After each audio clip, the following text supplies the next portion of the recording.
Alright, this is an unboxing and installation review of the UTechSmart 7-port PCI Express to USB 3 expansion card.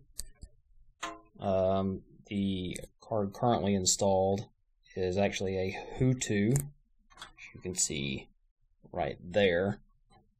But unfortunately the construction was not very good, so doesn't line up very well. It failed in the first couple of days, so I'm going to go ahead and pull that, and then we'll go through installation and unboxing of the new card.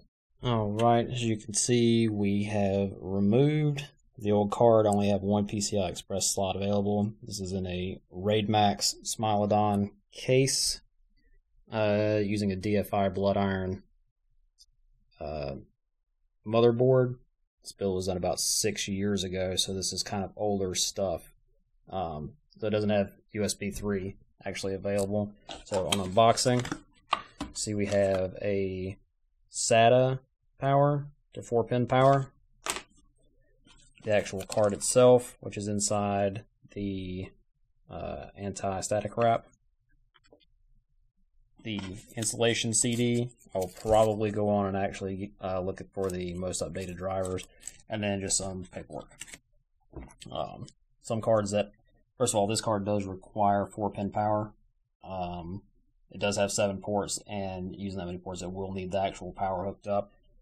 For those of you who only have SATA power, this is handy that it does come with the adapter. I don't require it because I have a lot of 4-pin power, but if you don't already have a computer that's got or rather a power supply, it's got 4-pin power plugs available, then this is kind of handy. If you get a different card, you may have to spend the extra $2 or $3 or whatever to get one of these adapters. So what I'm going to do next, I'm going to go ahead and hook this in, and then we'll see what the final outcome looks like. Okay, so the UTechSmart card is in. As you can see, it actually lines up quite a bit better. I forgot to also mention that it comes with screws, 2 screws, though you probably only require 1 to attach it more securely into the case. On the back, not very well lit, but as you can see, there are 5 ports available on the back. Lines up pretty well for me. And then what I'm also going to do is I'm going to go ahead and hook up the power, and I'm going to connect the front USB connections and show you what the final installation looks like. And at the end of the day, that's pretty much how it looks. Got the 19-pin power on top, the 19-pin connection going to the front panel on top, and the 4-pin power behind. And again, if you don't have 4-pin power, the SATA to 4-pin converter will take care of that for you, but I had 4-pin available. We're going to go through the driver setup. If you open up the CD that's included, there are 2 folders, one of which is the EXE folder. Double click on the setup launcher.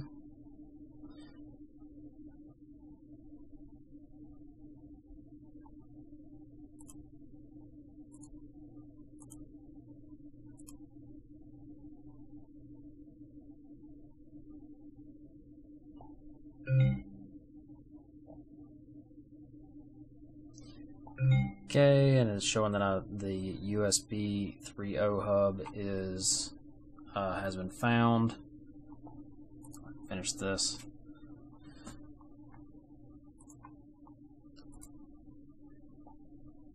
Okay, it says my hardware is ready to use. I'll go in and see for sure if that's the case. Alright, so what I'm going to run is Crystal Disk Mark.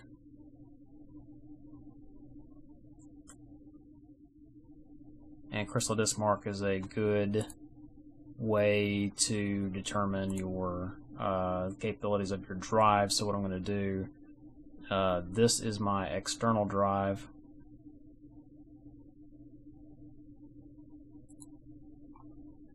I'm going to go ahead and run a few tests. Alright, so this is the 2 terabyte Seagate NAS hard drive.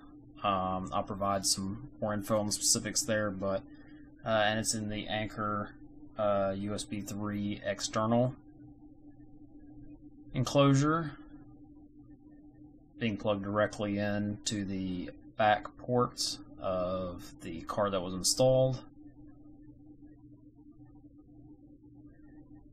as we can see, it looks like we're getting reads and writes in the 120s to 130s. It's pretty comparable to the last card I had installed before it died. The best I saw on my previous card was a 134 read and a 150 write. But there are a lot of variables involved in that, so let's see what all the how the rest of our marks come out.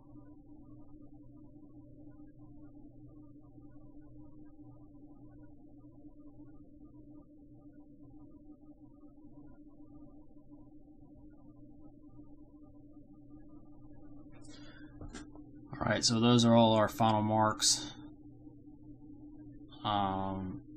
So overall, I mean, can't really say about those last couple as to whether or not that's how that compares, because I didn't really look at that too intently on my last USB 3 card that I had installed. But as far as the actual sequential reads and writes, looking pretty comparable overall. That's pretty good. And actually, I will go ahead and pull up crystal disk info so that you can see the specific kind of drive that is.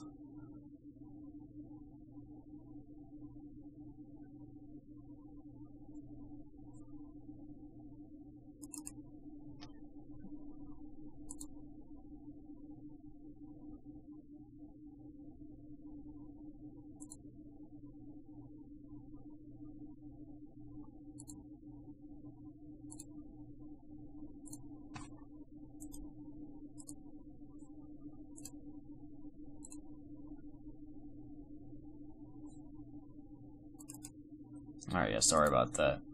Because I just installed it, it didn't have it pulled up. So that's it. ST2000VN000, that's the 2 terabyte Seagate NAS hard drive. And overall, I've been pretty pleased with that. But those are the marks we got using that drive. Last thing we're going to do real quick is that I did put in. The last thing is I did install the front ports for this one. The original ones down there were 2.0. These are 3.0. I got this on eBay for about $9.50. You can find them on eBay for as little as $7, but they could take 3 weeks to come in. And on Amazon, you can get them anywhere from about 10 to 20. So we're going to go ahead and plug in I only have a USB 2.0 stick, but we'll go ahead and stick that in there and make sure that it pops up. So, alright, so I got the ding from Windows saying that it's been sensed. So now we'll go up here and see whether or not it actually has come up. And there it is. That's my